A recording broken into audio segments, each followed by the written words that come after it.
The Sound Cage here in Adelaide to Coast FM on 88.7. I'm going to be talking to Owen from Icecocoon very, very soon. But first we're going to play you a track from Icecocoon. It's great stuff. This track is called And Where Now.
And that was And Where Now by Icecocoon, who I have the wonderful Owen in. How are you?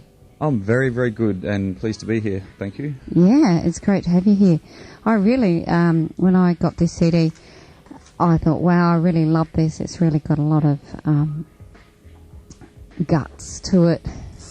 Yeah, that's good. I'm glad you like it, and I think it's got some guts. Yeah. Yeah, it's got that really, really great full sound. Yeah, it is. It's I'm very pleased with the production on this. It's a big, very, very big sound for sure. Yeah, huge sound. Which is deliberate, obviously. Yes, yes.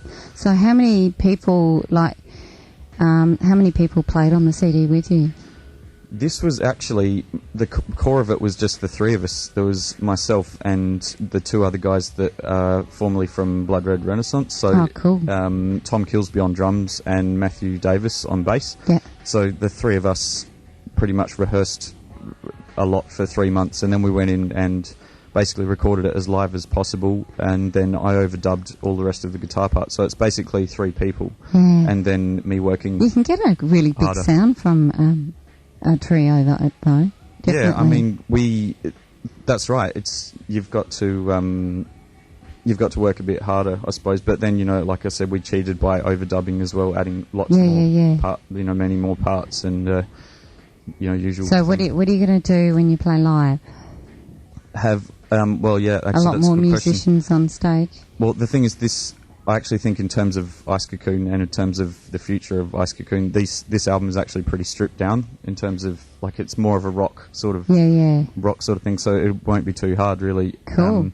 There's going to be, I actually want two other guitarists besides myself. I'll be guitar and vocals, but I need two guitarists to double the rhythm primarily, and then have one doing all these extra third guitar parts, and then it'll just be a bass player and a drummer and everything else, which is pretty much just some extraneous backing vocals and synth will be on backing. So I'm looking at probably what does that make it? 1, 2, 3, 4, 5 piece band. Sounds good. That's Sounds the plan good. at this point in time. Yeah, So. yeah. It's like when I've seen that duo, Jaguar Ma, play, and even at Big Day Out, like it's just such an amazing sort of big psychedelic sound that they have with the drummer and vocalist and the synth. Yeah. I'm definitely a fan of things being live as opposed to, having a couple of musicians and having backing tracks. I don't think backing tracks are very rock and roll, but I mean, in terms of a bit of synth or something that it's not worth having a synth player there for. I mean, one less session musician to have to pay and all that. So, yeah, but yeah, live is the way to go. So, how long is it since your CD is called Deepest Crystal Black? That's right. How long is it since you've actually put out a CD? It would be 2007 was the last time I dropped a CD, which I'm now considering to be a demo CD. So, it's been however many years that is. Because I'm such a great musician, I'm completely hopeless at maths. So what's that? 7, 8, 9, 10, 11, 12, 13, 5 or so years, I would say. And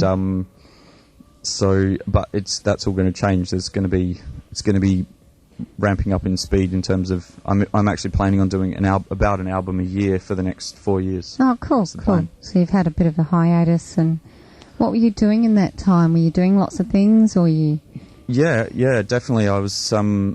It's a combination of lots of things. I was playing in Blood Red Renaissance for starters. That was sort of always happening at some point. I spent a lot of time working in a recording studio, basically acquiring the skills to be a competent audio engineer and then finally a producer. So all that was happening, and the most important thing was actually that I was developing my singing ability so that I was up to a standard where I think I'm worthy to be on a CD. So you were before, Owen, really. So roll all You're that into one. You're just a perfectionist, that's all. That may be true, but, so roll all that into one and the years go past. But now all that's sort of come to a point and this is the result, basically. So, the long answer. Sounds great. Sounds really good. Because I think the last time I interviewed you would have been around about 2005, 6 or 7 or whenever. That's right. And when I was at another community radio station. Yeah. Exactly. It is a long time that's passed, but I mean, it's not going to be that long before the next one and before lots of really good things happen. Yeah, which is great. Such as the album. Yes. So, pretty similar sort of people that were with icecocoon before. In terms of who's on with icecocoon now? In terms of playing on it? Yeah. No. Everybody's different. Okay. Yeah, everybody's apart different. From you. That, of course. Unless you cloned yourself and you're a robot Owen or something. That would be the most efficient way to get things done, but obviously it's most definitely, because I wouldn't have to explain things and write things down. Yeah. And, spend more money. Totally. You get your other self to do it. But, yeah, exactly. But, and even past this album, there's going to be, for instance, there's already, Tom, who played drums on this album, is not going to be playing live for it. Yeah. So it's, I think there's always going to be a bit of a a revolving door of people coming in and out. Cool. I expect. The consistent person is Matt Davis, the bass player, who was also the bass player in Blood Red. So he and I have been friends for maybe 20 years, and we sort of seem to always end up together. Well, at least you've got, two consistent players. Yeah, that's right. No, it's good. It's good, if you can trust someone else to bring something unique and to trust them to not mess it up. Then it's good. Yeah, totally.